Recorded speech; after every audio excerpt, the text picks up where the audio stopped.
My name is Daniel Voss, and the call came on a Wednesday morning at 6:13 a.m., which is the kind of detail that should not matter, but does, because 6:13 in the morning is the exact time my sister Nora used to call me when she was in trouble. Not emergency trouble, not the kind where you dial 911 and cry. Nora's trouble was always quieter than that, the kind she carried around for weeks before she let anybody else touch it, and 6:13 was her hour. The window between when she got off her night shift and when she allowed herself to sleep, the hour she trusted herself to be honest.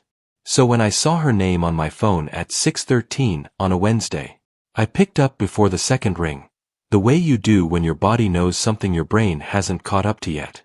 She wasn't there. I mean, her voicemail was, but she wasn't. What I heard was 9 seconds of background noise, and then the call ended. 9 seconds doesn't sound like much, but I've replayed those 9 seconds probably 400 times since then, and I can tell you exactly what's in them. There's wind, there's something wet, something that moves like feet through standing water, and at the very end, just before the line drops, there is a sound that I am not going to describe yet, because if I describe it now, you won't believe the rest of the story. I called her back 4 times. Voicemail each time. Nora was 29. She worked overnight sanitation at the Corrigan Agricultural Processing Facility just outside Alva, Oklahoma, which is a sentence that tells you something about how different our lives had become since we grew up. She had a degree in environmental science from a school in Colorado that she never finished. She had a dog named Birch who she was more honest with than with most people, and she had a habit of taking long drives alone into the flat country west of town when things got too loud in her head. She was the kind of person who could fix a truck engine and quote Chekhov in the same sentence and make both feel completely natural, and she was the only member of my family I had spoken to in 3 years, which is a different story.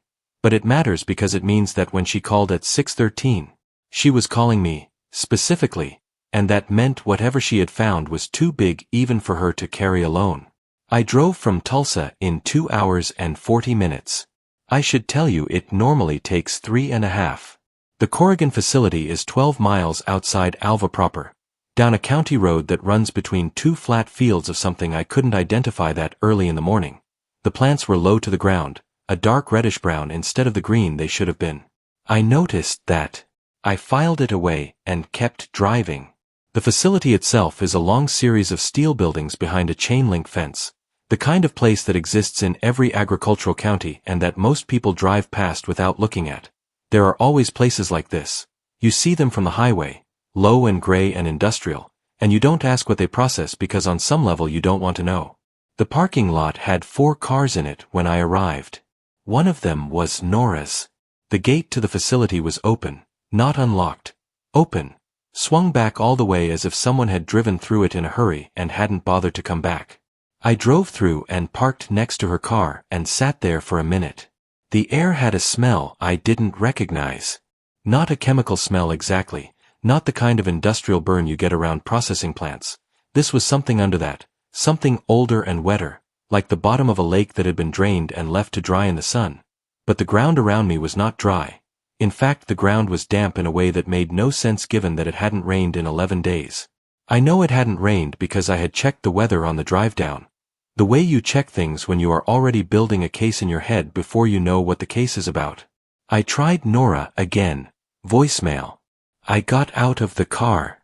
The facility was quiet in a way that working facilities are never quiet at 8:40 in the morning. No equipment noise.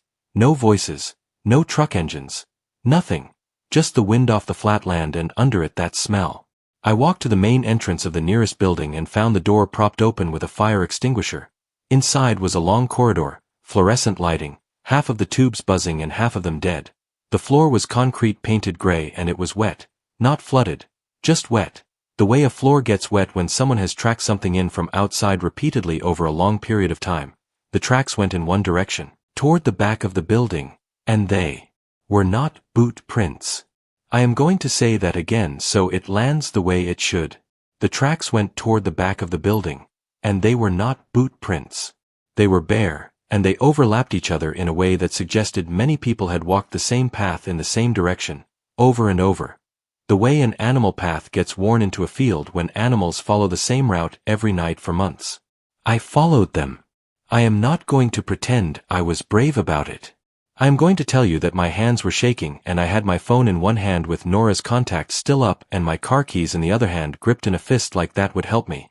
And I followed the tracks because the alternative was to get back in my car and drive away. And my sister's car was still in that parking lot. The corridor opened into a large processing floor, maybe the size of 2 basketball courts, stainless steel equipment along both walls, conveyor systems, vats with open tops that smelled like nothing I could name, and in the middle of the floor, a circle of folding chairs. 12 chairs, arranged in a circle, all facing inward, 8 of them were occupied. The people in the chairs were sitting very still, not sleeping, not unconscious, sitting, the way you sit when you are waiting for something to begin, and I stopped at the edge of the room and I stood there and I looked at them for a long moment. None of them looked up. One of them was a man in a Corrigan staff uniform. I could read the logo on his chest from where I stood.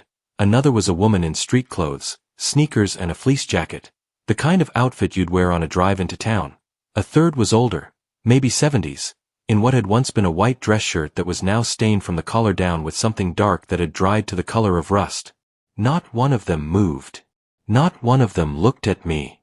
I said hello, out loud, in that room, and the sound of my own voice scared me more than the silence had. The man in the Corrigan uniform turned his head. Slowly, very slowly, the way a sleeping person turns toward a noise without fully waking. His eyes were open. His eyes had been open the whole time, but when he turned toward me I understood that open was not the same as seeing. There was nothing behind them that was looking at me. There was nothing behind them that was looking at anything. He turned his head back toward the center of the circle. And I left the building. I am not going to dress that up. I walked out of that building at something close to a run and I stood next to Nora's car with my hands on the hood breathing through my nose and telling myself very firmly that what I had just seen had an explanation. Something environmental. Something chemical. Carbon monoxide from faulty equipment. Some kind of industrial exposure that produced neurological effects. I was in my car with the door locked before I had finished the thought. And then my phone rang. Unknown number, but a local area code. I picked up. Daniel, a man's voice, older, measured, the voice of someone who had learned a long time ago that calmness is a tool and was still in the habit of using it. Is this Daniel Voss?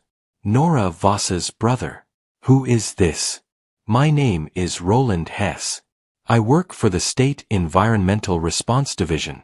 I have been trying to reach your sister for 3 hours.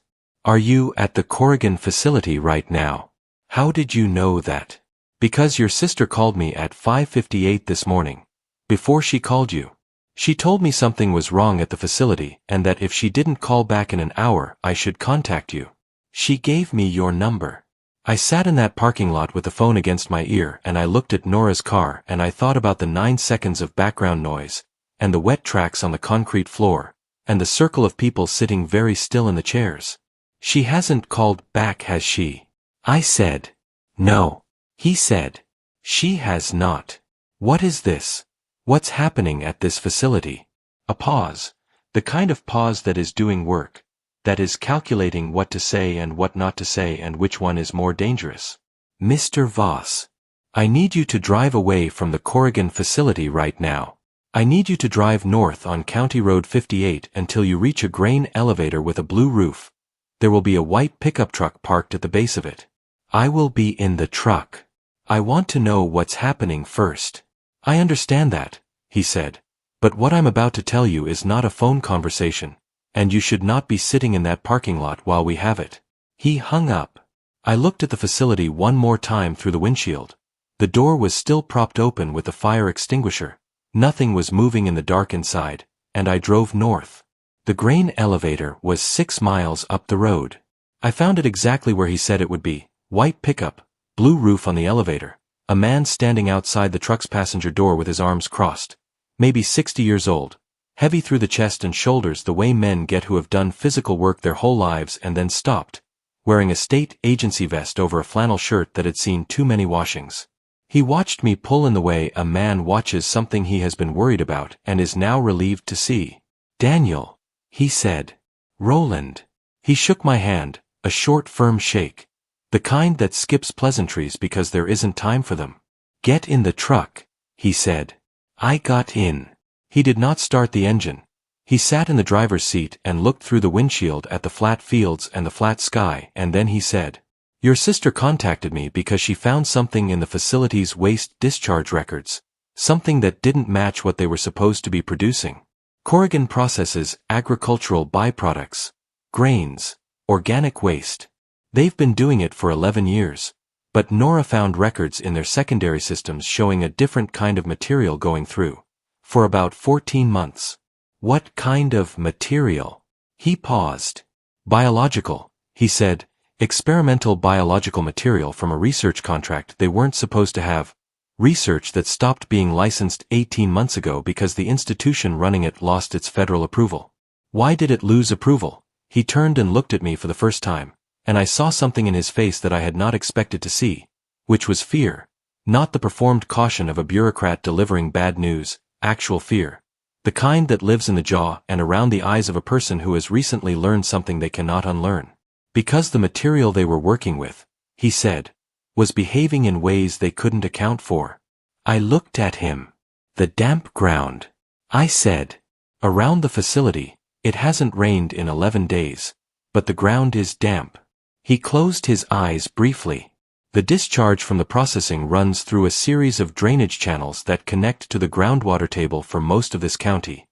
"Yes. How long has the discharge been going into the groundwater?" His jaw tightened. 14 months, he said. I thought about the fields I had driven past, the crops low and brownish red instead of green. I thought about the 8 people sitting in the chairs in the circle in the processing room. Not sleeping, not unconscious, just sitting. "Where is my sister?" I said. He didn't answer right away. Nora went into the facility at 5:45 this morning to pull physical records from the secondary archive room. She called me at 5:58 to tell me what she was looking at, and then the call cut off, and the archive room. He stopped. The archive room is in the back half of the building. "Past the processing floor." He nodded. "Past the processing floor." We sat there in the cab of the truck with the flat land around us and the distant smudge of the facility on the horizon, and I thought about the circle of chairs, and the man who had turned toward the sound of my voice with nothing behind his eyes, and the direction those bare tracks had been heading on the concrete floor. "Deeper in," I said. "Roland, those people in the chairs, the ones I saw when I was in the facility." He looked at me. "How many?" he said. 8. He let out a slow breath. 14 months ago, when this started, he said, there were 9 full-time staff at the Corrigan facility, and now I'm going to say something to you and I need you to hear it without doing anything reckless, because your sister is still in there, and reckless will not help her. I said nothing. We have reason to believe, and I want to be precise about this, that the material being processed and discharged has properties that affect neural function in organisms with prolonged exposure. And prolonged can mean something different depending on the concentration, and the concentration near the facility itself is... He stopped, chose a word. Higher. I stared at him. "Those people in the chairs," I said, "are not going to a hospital," he said. "Not a local one. Not tonight. There are federal resources being routed here as of 2 hours ago, but they are coming from Dallas and they will not arrive until tonight at the earliest, and your sister has been inside the facility for over an hour," I said, "with an unknown level of exposure." He nodded. I opened the truck door. "Daniel, I'm going back in," I said. He grabbed my arm, not hard, but firmly, with the grip of a man who has thought about this moment. "Then take this," he said. He reached behind the seat and pulled out a respirator mask, the industrial kind, with 2 filter cartridges, and a pair of chemical-resistant gloves. "The filters are rated for organic compounds and biological particulate," he said. "Don't take them off inside the building, and don't touch the standing water with your bare skin, and when you find her..." He stopped. "If she's been in there for an hour," I said. He looked at me, and did not finish his sentence. And I understood what he wasn't saying. And I put on the mask anyway, and I drove back toward the facility. And the smell hit me before I even reached the parking lot this time, through the car vents, through the seals around the doors, that wet, ancient below-the-surface smell, and this time I knew what it was. It was the groundwater, Coming up, I parked in the same spot as before. Nora's car hadn't moved. Obviously it hadn't moved. But I looked at it the way you look at a thing you're afraid of losing. Like if I kept checking it would still be there. The mask made my breathing loud in my own ears, that sealed rhythmic sound. In and out, like I was already underwater. I pulled the gloves on the way Roland had shown me, making sure the cuffs overlapped my jacket sleeves, and I stood next to my car for a moment and I thought about the 8 people in the chairs. Specifically, I thought about the fact that there were 9 full-time staff, and only 8 chairs were occupied. I went back through the propped door. The fluorescent tubes that had been buzzing before were quieter now. One of them had given up entirely, and the section of corridor it had been lighting was just dark. I used my phone light and kept moving, following the wet tracks on the concrete. Deeper in. The processing floor was the same as I had left it. Mostly. The 8 people were still in the chairs, but 2 of them had shifted position. The woman in the fleece jacket had her head tilted back at an angle that looked uncomfortable. The older man in the white shirt had his arms raised slightly at his sides, not raised like he was reaching for something. Raised like a person raises them in their sleep when they're dreaming of falling. None of them reacted to my light. I moved along the left wall of the processing floor, keeping as much distance between myself and the circle as I could, watching them the way you watch a dog you're not sure about, peripheral, careful, not making eye contact. The corridor on the far side of the processing floor was narrower and darker, and the smell was stronger here, the wet groundwater smell, with something under it now that I can only describe as biological, the way a greenhouse smells. But wrong. The way a greenhouse would smell if everything growing in it had stopped being plants and started being something that just looked like plants. There were 2 doors on the right side of the corridor. The first was labeled maintenance storage and was standing open. I looked inside and saw shelves and equipment and nothing else. No people. No tracks leading in. The second door was labeled secondary archive and was closed. I put my hand on the handle. I said Nora's name. Nothing. I said it again, louder, and from behind the door, muffled but unmistakable. I heard a knock, 2 knocks, deliberate, spaced, the kind of knock that means I'm here not please help, the kind that is trying to communicate without making noise. I opened the door.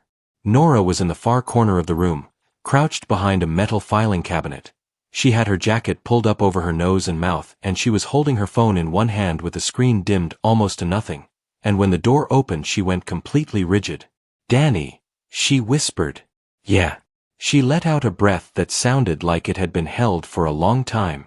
She stood up slowly, and I crossed the room and grabbed her arm and I was already pulling her toward the door when she pulled back. "Wait," she said. Wait. She grabbed a manila folder off the top of the filing cabinet. Thick, stuffed with papers. She tucked it under her arm. "Okay," she said. "Okay."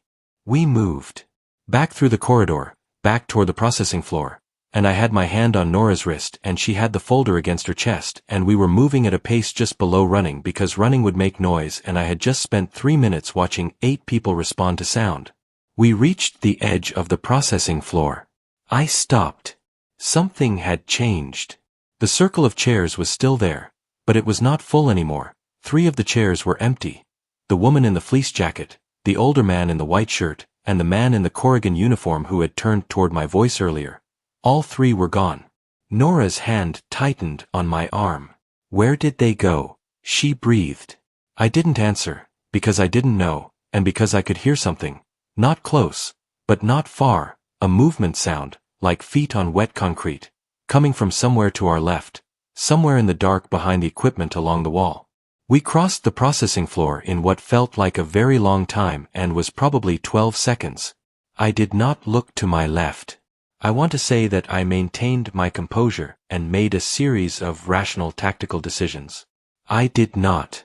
I moved fast and I moved quiet and I focused on the rectangle of gray daylight at the end of the main corridor and I did not look at anything else. We came out through the propped door and into the parking lot and I was still pulling Nora by the wrist when she finally dug in her heels and stopped. "Danny, stop. I'm okay." I turned and looked at her properly for the first time. She was pale, there was a sheen of sweat on her forehead, her eyes were clear and focused but there was something in them I didn't like, a fragility I wasn't used to seeing in her face. Nora had always been the person in any room whose face told you things were going to be fine. Even when they weren't. That face was still there, but it was working harder than usual. "How long were you in there?" I said. She thought about it. "Just over an hour. I think. Maybe an hour 20. I thought about what Roland had said about concentration and exposure, and what prolonged could mean depending on both. "Did you touch the water?" I asked. She looked at me. "What? The wet ground, the moisture on the floor. Did you touch it with bare skin?" She looked down at her hands. "I was wearing gloves," she said. "Work gloves. I had them from the parking lot." She paused. "But I slipped when I was running toward the archive room." I went down on one knee. She pulled up her right pant leg and I saw a raw abrasion on her knee, already showing a faint bruising at the edges. I looked at it, and I didn't say anything, and she looked at my face and she understood what I wasn't saying. "Danny, let's get to the truck," I said. "The truck? Whose truck?" "I'll explain on the way. Let's go." We got in my car. I did a 3-point turn in the parking lot that probably left rubber on the pavement, and I drove north on County Road 58 with Nora in the passenger seat holding the folder in her lap. She told me what she had found before I could ask. She had been accessing the facility's secondary digital archive remotely for 2 weeks, piecing together the discrepancies she'd noticed in the public discharge filings, the numbers that didn't match the stated processing volume, but the physical records, the paper trail, were only in the archive room at the facility. She had gone in that morning to pull them. What she found was not just a discrepancy in volume. What she found was a separate processing ledger, handwritten, for a material described only by a code designation. E7 biologic aggregate, running parallel to the standard grain processing operations for 14 months. The E7 material, based on the input and output weights in the ledger, had been coming in from somewhere labeled only as the Kesler Institute, in quantities that grew steadily over the 14 months, and it had been going out through the facility's drainage discharge system, into the soil, into the water table, into the ground under 40 square miles of Alva County. Why would anyone do that? I said. She opened the folder and pulled out a single printed sheet, a page from what looked like an internal Kesler Institute document, partially redacted but legible enough. E7 biologic aggregate demonstrates consistent mycorrhizal type integration with host neural tissue across all tested mammalian subjects, she read. Integration timeline ranges from 31 to 94 hours in direct contact exposure. Diluted environmental exposure via soil and groundwater extends integration timeline to an estimated 4 to 6 months. Long-term behavioral modification in affected subjects presents as progressive withdrawal from voluntary independent action. She stopped reading and looked up. "Danny," she said, "it integrates." "I know. It goes into the neural tissue and it stays there. It doesn't damage it exactly. It just changes it." She nodded. "It changes what you want to do." She paused. Those people in the chairs, they weren't sick. They weren't hurt. They were just done deciding things. She looked out the window. The grain elevator came into view ahead. Roland's white truck at the base of it. "Who is that?" she said. "His name is Roland Hess. He's the one who told me to come back for you." I said. "He works for the State Environmental Response Division." She was quiet for a moment. "Did he tell you who funds the Kesler Institute?" she said. "No." She pulled another sheet from the folder. "Because it's in here," she said, "and I don't think a state environmental response officer is the right person to hand this to." She held up the sheet. I glanced at it, a corporate letterhead, a name I recognized the way you recognize the name of something enormous, the kind of name that is stitched into the background of too many things to be a coincidence. I pulled into the grain elevator lot and parked, and I looked at the name on the sheet and I sat with it for a moment. Roland was already walking toward the car. "Nora," I said. "Yeah. That folder does not leave your hands." "I know," she said. "Trust me." "I know." Roland opened the passenger door before I could say anything else. He looked at Nora, then at the abrasion on her knee, and his expression did the same thing Roland's expressions always seemed to do, which was to become very controlled very fast. "How long inside?" he said. "Over an hour," she said. He nodded slowly. "You need to come with me." She looked at me. "Where?" I said. "There's a federal response team coming in from Dallas," he said. "There's a physician with them. I need her evaluated before we do anything else." "Why?" "Because," he said carefully, "depending on the level of dermal absorption through that abrasion, there may be a window." "A window for what?" He met my eyes. "For intervention," he said. "There is something being worked on, has been worked on for about 6 months by people who saw this coming. A compound that can interrupt the integration process if administered early enough." "How early?" He looked at Nora. "We don't know yet," he said. "Honestly, we don't know." Nora was still holding the folder, still looking at me, and she had the expression she always had when something was true that she didn't want to be true. The look of a person accepting a weight and adjusting their posture to carry it. "Okay," she said. "Let's go." We drove in Roland's truck, me in the back seat, Nora in the front with the folder in her lap. Roland heading east on a county road I didn't recognize, away from Alva, away from the facility, into flat scrubland that looked like it hadn't been relevant to anything in 40 years. He didn't tell us where we were going and I didn't ask immediately, partly because I was watching Nora, watching the way she held her shoulders and the way she blinked, looking for something different, looking for the thing Roland's expression had suggested might already be starting. She seemed fine. I kept looking. She seemed fine. "Danny," she said without turning around, "stop." "Sorry." She knew. She had always known when I was watching her, even as kids. She had a peripheral awareness of being observed that had driven me insane growing up and that I now found genuinely comforting. She opened the folder in her lap and started reading again. Quietly, not narrating, just processing, and I leaned against the window and watched the flat land go past and I thought about the Kesler name on that letterhead. Kesler Bioformulations. I said, out loud. Roland's shoulders shifted slightly, not a flinch, not quite, but something. "You recognize it," I said. He was quiet for a moment. "I recognize it. Yes." "From where?" He drove.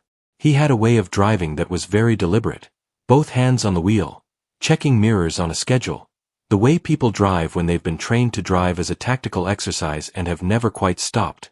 Kesler Bioformulations has been under informal federal review for about 4 years, he said finally. They hold patents on a class of biological compounds originally developed for agricultural soil remediation, the idea being, you introduce a biological agent into degraded soil, it integrates with the existing microbiome, alters the chemistry, improves yield, legitimate science, legitimate applications. But, I said, their proprietary strain, E7, went in a direction their published research didn't disclose, and when the federal review started asking questions about their animal trial data, they let their federal license lapse voluntarily, before the review could make any formal findings. Meaning they jumped before they were pushed. Meaning they had time to move the material, he said. To move the trials. To find a processing facility in a rural county whose environmental officer had a habit of filing paperwork without inspections. He didn't look at me when he said that last part. Is that you? I said. I was that officer, he said, for about 8 years. I filed reports for Corrigan without going on site, because the county was understaffed and Corrigan's numbers looked clean and there were 12 other facilities in my territory. He paused. I started going on site again about 8 months ago when I noticed the water table readings near Alva were shifting. By then 14 months of discharge had already gone in. He said this with a flatness that was worse than guilt, the flatness of a man who has already had every argument with himself and lost. Those people in the chairs. I said. He nodded. Are they from the facility or from the town? Both, he said. The staff at the facility showed effects first because of direct contact exposure, but we've had reports from 3 physicians in Alva in the last 2 weeks. Patients presenting with what looks clinically like a depressive episode, low effect, reduced initiative, social withdrawal, but with no other psychological symptoms and no reported distress. They don't feel bad, they just stop doing things. How many reports? He hesitated. In the last 2 weeks. Confirmed. 23. I thought about a town, not a large town, a small flat Oklahoma town, and 23 people in it who had quietly stopped deciding things, who were sitting, waiting, not waiting for anything specific, just waiting. And I thought about how long 23 had been the number and how long it had been growing before anyone started counting. What's the compound? Nora said, the one you mentioned, the intervention. Roland reached into the center console and produced a small black notebook. He handed it back to me without looking away from the road. The work is outlined in there, he said. It was developed by a former Kesler researcher who left the institute about 2 years ago. Before the federal review, she saw where the E7 research was heading and she took her data and she left. And she has been working on an interruption compound since then, privately, without funding, out of a lab space in Amarillo. What's her name? I said. He glanced in the mirror. Her name is Vera Strand. She was Kesler's lead mycological researcher for 6 years. She knows the E7 compound better than anyone alive because she designed the integration mechanism herself, and she has been trying to undo it for 2 years. Is she close? He was quiet for just a beat too long. Roland, is she close? She has a compound that works in animal subjects, he said, with direct administration within 72 hours of first exposure. She needs to test it in a human subject who has a documented exposure time and a documented exposure level, so that she can calibrate the dosage, because the margin between therapeutic and not therapeutic is narrow enough that she needs real data to establish it safely. I looked at Nora. She was looking out the windshield. She's already thinking about it. I said, Nora. She turned and looked at me with that particular expression, the one that was half stubbornness and half something I can only call love. The kind of love that makes a person willing to be the one who finds out. I have a documented exposure time, she said, and a documented exposure site, and I'm sitting here in a truck instead of in a chair, which means if there's a window it hasn't closed yet. We don't know that. I said, Danny, we don't know when it closes. She turned back to the windshield. Then we should probably move fast, she said. Roland turned onto a gravel road that wound between 2 low hills, and ahead of us, set back from the road behind a row of dead cedars, was a low metal building, the kind that looks from the outside like it stores equipment and from the inside, I was beginning to understand, might be something else entirely. There was a light on inside, and a car parked outside that I looked at for a moment, trying to place the make, and then I saw the Amarillo County sticker on the rear bumper and I understood. She's already here. I said. She's been here for 2 days. Roland said, waiting for a subject. He said the word subject the way a person says a word they've decided is the correct word even though it's a cold one. And I sat in the back seat of that truck and I looked at the light in the building and I thought about Nora's knee, and the folder in her lap, and the name Kesler on a letterhead. And I thought about the 23 people in Alva who had stopped deciding things, and how 23 was the number now, and how the groundwater moved the way groundwater moves, which is slow and wide and doesn't ask permission. Roland parked and killed the engine, and for a moment none of us moved. Then Nora opened her door. She's waiting, she said. Let's not make her wait longer. She got out of the truck with the folder under her arm, and she walked toward the light in the building the way she always walked toward things, like she had already decided and the deciding was done and the only thing left was the walking. I got out and followed her, because that is what I have always done. And the gravel crunched under our feet, and the dead cedars stood in a row like they were watching. And inside the building a woman named Vera Strand who had spent 2 years trying to undo something she had spent 6 years building was about to look up and see us coming. And I want to tell you that I felt hopeful. I want to tell you that. But what I actually felt, standing in that gravel lot under that flat Oklahoma sky, was the specific fear of a person who has just realized that the story they walked into is much older than the morning it started, and that they are not the first person to have walked into it, and that the ones who walked in before them are still in there, sitting in chairs, waiting. The inside of the building was not what the outside promised. The outside said storage, equipment, nothing worth stopping for. The inside said someone had been living inside a problem for 2 years and had stopped noticing that other people might find the walls overwhelming. Every surface had something on it. Not clutter, not mess, organized. The kind of organized that only looks chaotic to someone who hasn't been inside the system long enough to understand it. White bars along the left wall covered in diagrams that meant nothing to me and probably meant everything to the person who drew them. A long steel table down the center with equipment I couldn't name. Small refrigeration units along the back wall humming at slightly different pitches. And everywhere, printouts, photographs, maps. Maps of Alva County. Maps of the groundwater table. Maps showing the spread of something in concentric rings moving outward from the Corrigan facility like ripples from a dropped stone. Vera Strand was standing at the center table when we came in. She was maybe 45, lean in the way people get when they have forgotten to eat regularly for an extended period. Dark hair pulled back with a kind of efficiency that isn't a style choice, it's just hair out of the way. She was wearing a lab coat over a flannel shirt and she had the look of someone who had been expecting us but had not let herself believe we were actually coming until the door opened. She looked at Roland first. Then at me. Then at Nora. And then at Nora's knee. "How long?" she said, no greeting, no preamble, just the question that mattered. "About 90 minutes inside the facility," Roland said. "Dermal exposure through an abrasion on the right knee. Direct contact with the contaminated floor surface." Vera was already moving toward Nora, not aggressively, but with the focus of someone shifting into a gear they've been waiting to use. "Can I look at it?" Nora pulled up her pant leg without being asked twice. Vera crouched and looked at the abrasion for a long moment. She produced a small light from her coat pocket and tilted it. She looked at the edges of the bruising the way I imagined she looked at everything. Like she was reading something written in a language most people didn't know existed. "When did this happen?" she said. Nora checked the time. "About 3 hours ago. Maybe 3.5. Vera stood up. She looked at Roland.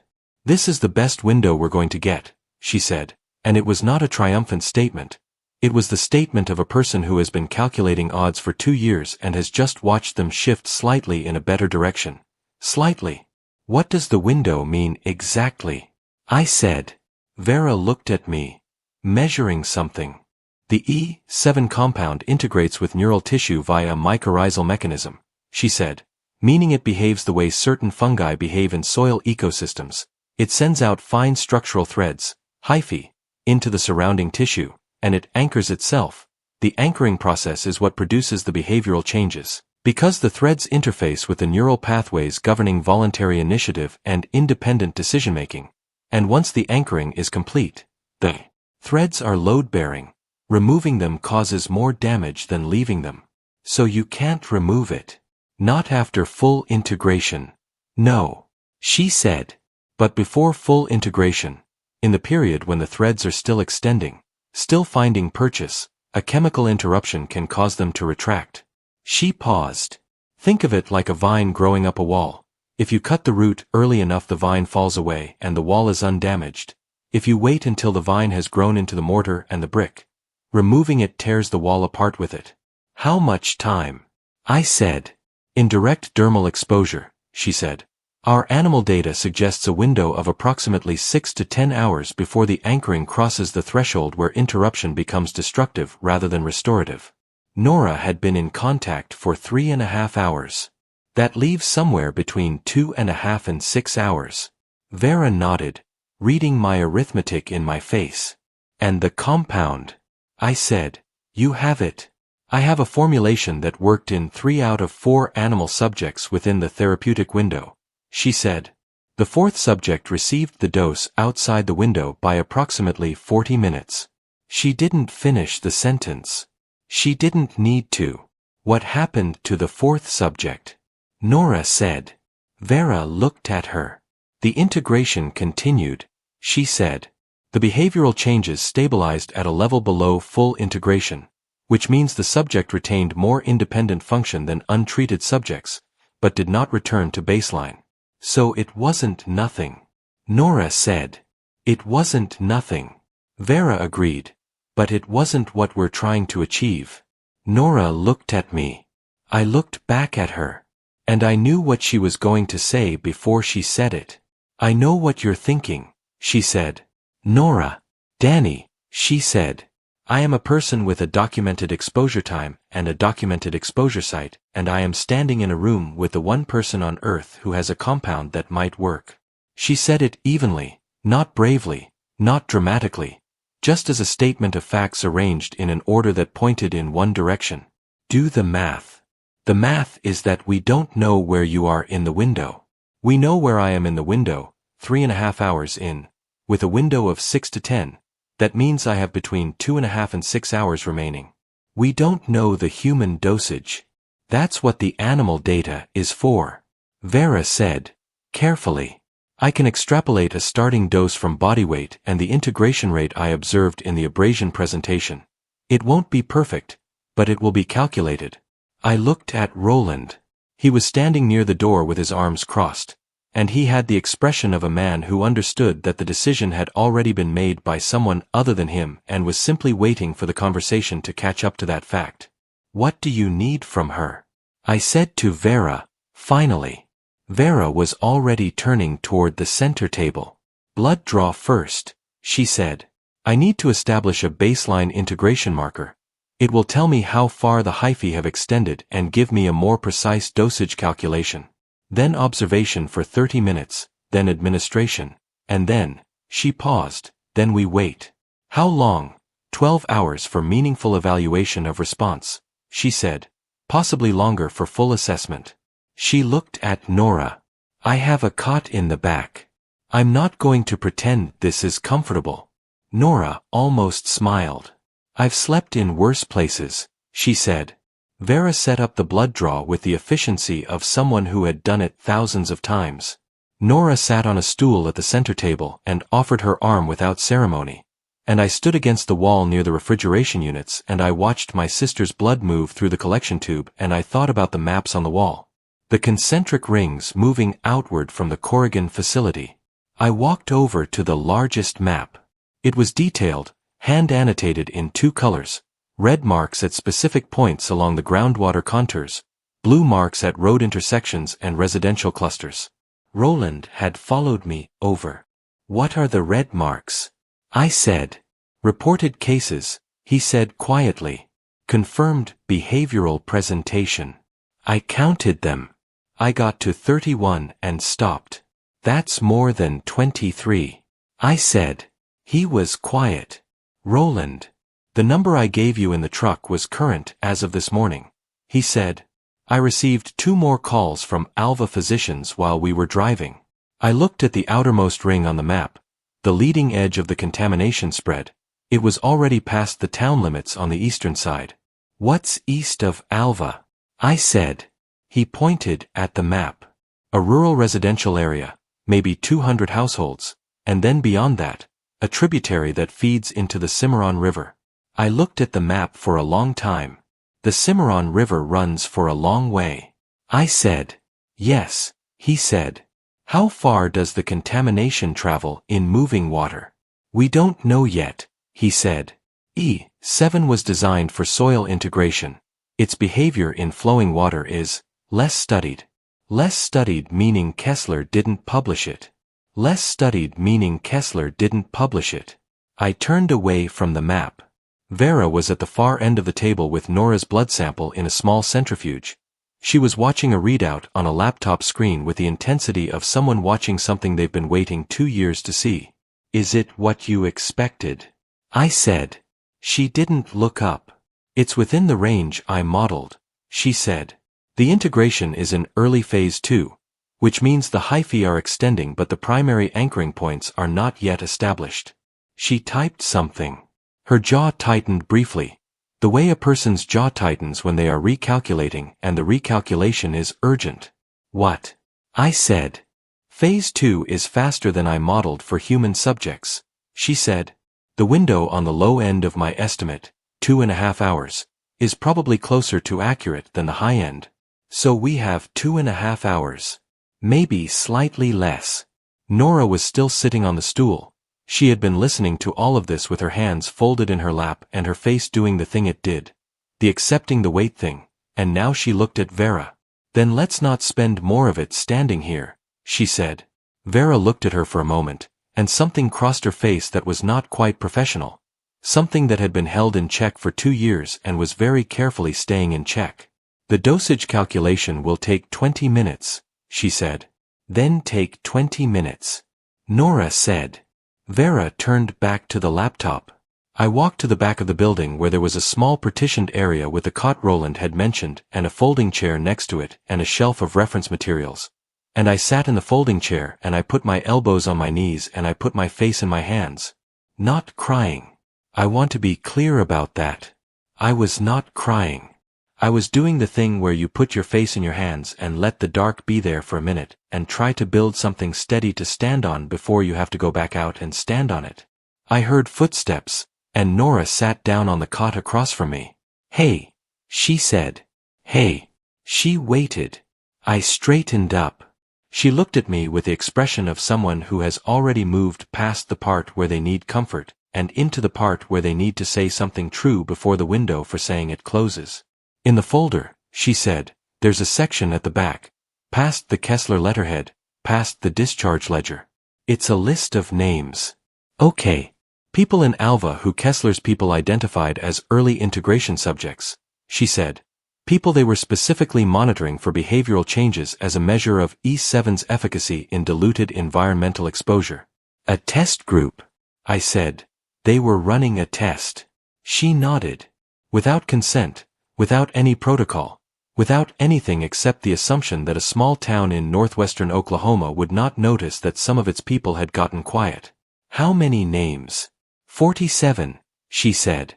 The list is 11 months old. 47 11 months ago. She nodded. And the red marks on the wall map are 31 as of today. I said. She nodded again. So either the other 16 resolved on their own. I said. Or they're in chairs somewhere that nobody has found yet, she said. I thought about that. The folder. I said. Vera needs to see it. I know. Roland needs to forward it to someone above the state level. I know, she said. I'll make sure it happens. She paused. But, Danny, I need you to understand something about the list. What? She looked at her hands. One of the names on it, she said, is Dad's. I looked at her. Dad has been in Alva for 2 years, she said, since he moved out there after the retirement. He's in a rural residential area on the eastern side of town. She paused. I didn't know he was out there until I started mapping the cases and his address came up in the county records. You haven't talked to him either. Not in 3 years, she said. Same as you. She looked up. His name is on the list, on a line that has a notation next to it. The notation says Stage 1 integration confirmed, 8 months ago. 8 months ago. She nodded. 8 months of diluted environmental exposure, she said. At Stage 1 confirmed 8 months in. He's. Vera appeared at the partition door. I have the dosage, she said. We should move. She looked at both of our faces. Is everything all right? Nora stood up. There's something in the folder you need to see, she said to Vera, and there's an address in the county that Roland needs to go to tonight. She handed the folder to Vera and looked at me. We'll deal with one thing at a time, she said. One thing at a time.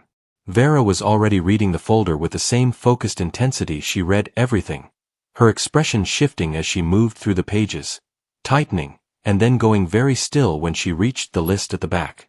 She looked at Roland. He looked at the list. He looked at the map on the wall.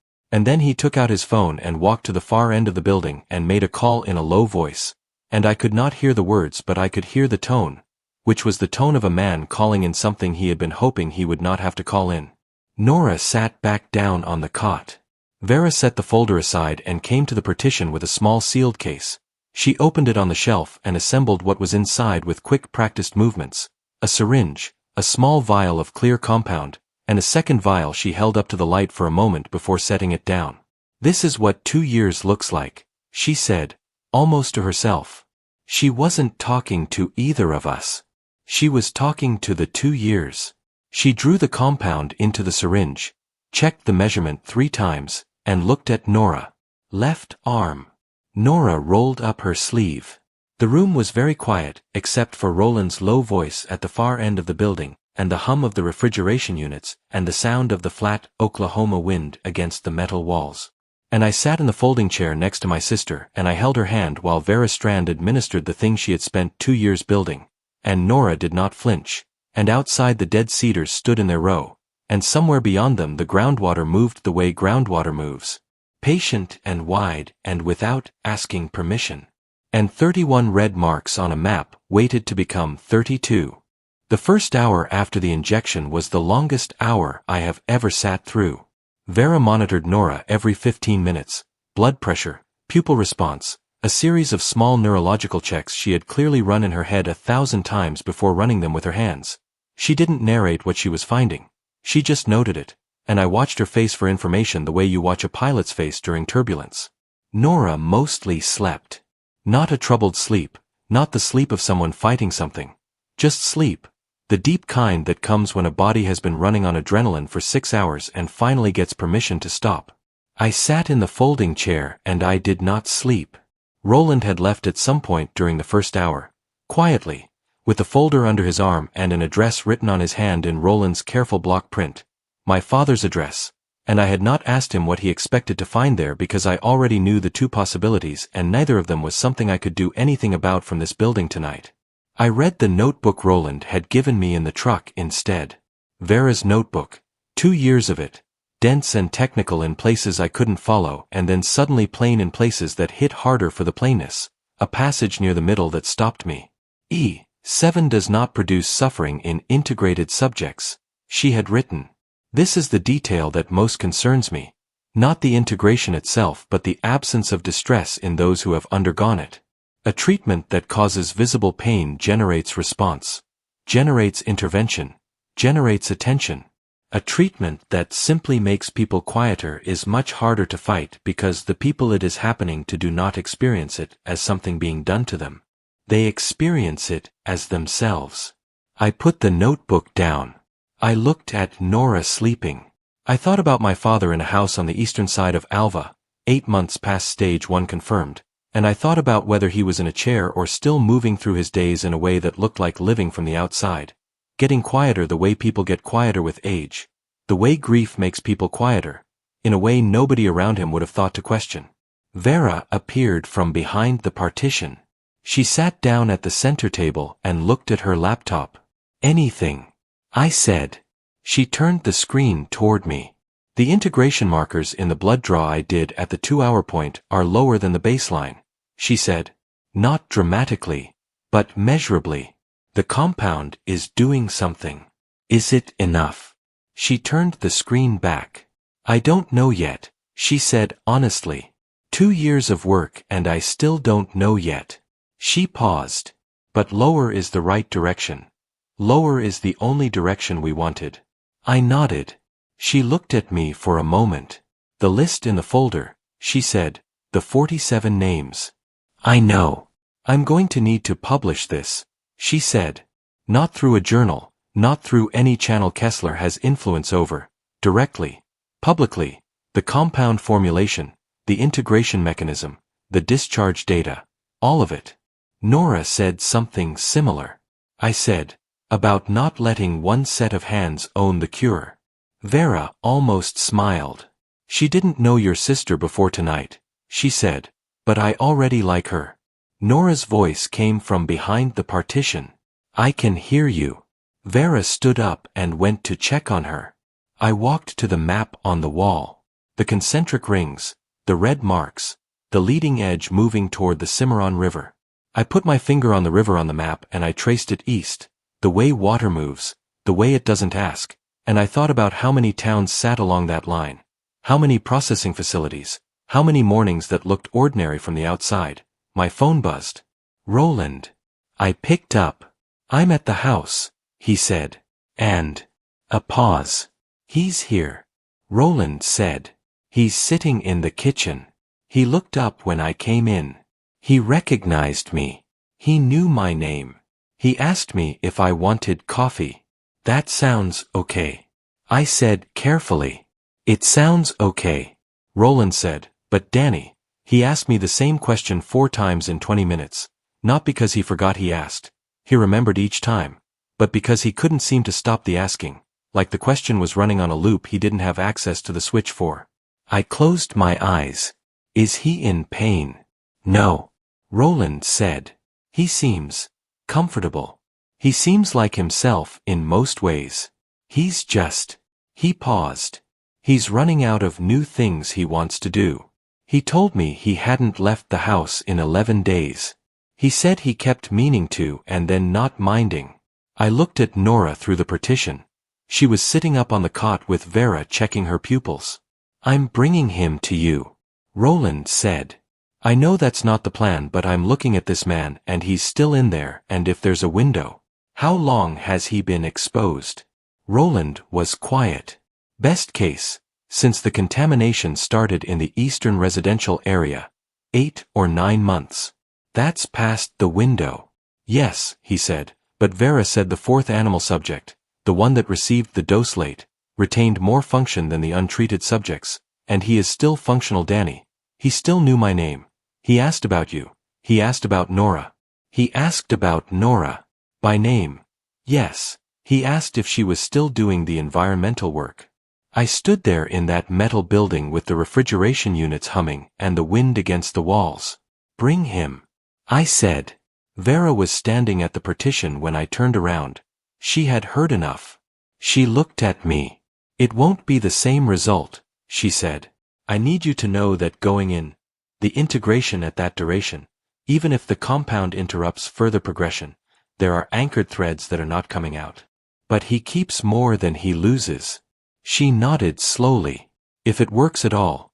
Yes, he keeps more than he loses. That's enough. I said. She went back to the table and began preparing a second dose. Nora appeared at the partition. She looked steadier than she had 2 hours ago, still pale, still moving carefully, but her eyes were back to being fully hers. He's coming, she said. It wasn't a question. Roland's bringing him now. I said. She nodded. She walked to the map on the wall and stood in front of it for a long moment. We have to give this to someone who can do something with it, she said. The discharge data, the compound formulation, the list, all of it, before Kesler figures out what we have. Already happening. I said. Roland made a call. She nodded, but she kept looking at the map, at the rings, at the river. It's already in the water, she said. I know. Past the point where fixing the source fixes the problem. I know. She turned away from the map. Then we fix as much as we can, she said. She said it the way she said most things, not bravely, not dramatically, just as a fact she had already accepted and was ready to act on. That is my sister. That has always been my sister. Roland arrived 40 minutes later. My father walked through the door ahead of him, and he looked older than the last time I had seen him, 3 years of older. But he was upright and he was looking around the room, and when he saw me his face did something that I had been afraid it might not do anymore. It changed. Danny, he said. Dad. He crossed the room and he put his arms around me the way fathers do. And I let him. And over his shoulder I could see Nora standing very still with her hand over her mouth. He saw her. He stepped back from me and looked at her. And he said her name. And she crossed the room. Vera gave them 4 minutes. And then she was gentle, but she was firm. Because the window was not wide and the window was not guaranteed, and 4 minutes was what she could give them. My father sat on the cot and Vera explained what she was going to do in plain language without softening it. And he listened with the particular attention of someone who can still listen when it matters, and when she finished he asked one question. Will it work? I don't know, she said. Honestly. He nodded. That's a fair answer, he said. He rolled up his sleeve. I sat next to Nora on the folding chairs against the wall and we watched Vera work, and the refrigeration units hummed, and the wind pressed against the metal walls, and outside the dead cedars stood in their row in the dark. We didn't speak for a long time. Then Nora said, quietly, I found something else in the archive room. Before I called you. She paused. There were discharge records going back further than 14 months, much further. The E7 material was a new iteration, but there were earlier compounds, earlier trials, going back almost 8 years. 8 years. She nodded. This county, she said, has been someone's quiet laboratory for a long time. I thought about that. I thought about all the things that look like ordinary sadness from the outside. People getting quieter. People staying home more. People losing the thread of what they wanted. And how many of those things might have a different explanation than the ones we reach for first. I'm not saying that to frighten you. I know. I'm saying it because whoever published the formulation, whoever took this public, was going to have to say it eventually. I looked at her. When Vera publishes, I said. When Vera publishes, she said, yes. The second injection went the same way as the first. Quiet. Careful. Vera checking her measurements 3 times before the needle moved. My father didn't flinch either.